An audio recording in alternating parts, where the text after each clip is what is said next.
In many cultures, the sun holds a special significance, often representing mankind's deep spiritual connection with the universe.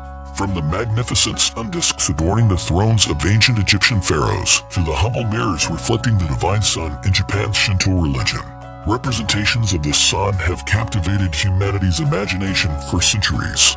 But why does the sun hold such sway over our collective consciousness? Perhaps it's because, no matter how far we extend our senses, there are always limits to what we can perceive. Even with the aid of powerful microscopes and telescopes, there are vast realms of existence that remain beyond our conscious awareness. This realization leads us to ponder the mysterious aspects of our perception of reality. One such mystery lies in the translation of sensory stimuli from the realm of reality into the realm of the mind. As our senses react to sights and sounds, they undergo a transformation within the labyrinth of our minds, becoming psychic events whose ultimate nature eludes our understanding. Every experience, no matter how mundane, contains countless unknown factors, and every concrete object remains unknowable in certain respects.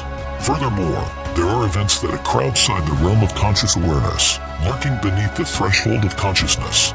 These events, absorbed subliminally, may go unnoticed at first but may later surface through intuition or deep reflection. Often, they manifest in the form of dreams, symbolic images that reveal the unconscious aspects of our psyche.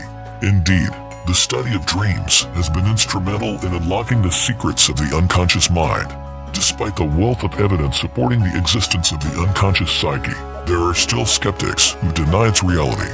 They argue that acknowledging the existence of the unconscious implies the presence of two separate selves within an individual, a notion they find difficult to accept. However, this skepticism is rooted in a fear of the unknown rather than a rational assessment of the evidence. In truth, our consciousness is a fragile construct, still in its experimental stages of development. Anthropologists have observed that among primitive cultures, disturbances in consciousness referred to as soul loss are not uncommon. In these cultures, the concept of the soul is not limited to a single unit, but encompasses multiple entities, each with its own distinct identity. For example, some believe in the existence of a bush soul, which may manifest as an animal or a tree.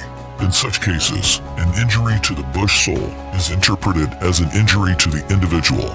Similarly, in cultures where individuals are believed to possess multiple souls, each soul is seen as a linked yet distinct entity, susceptible to fragmentation under the onslaught of unchecked emotions.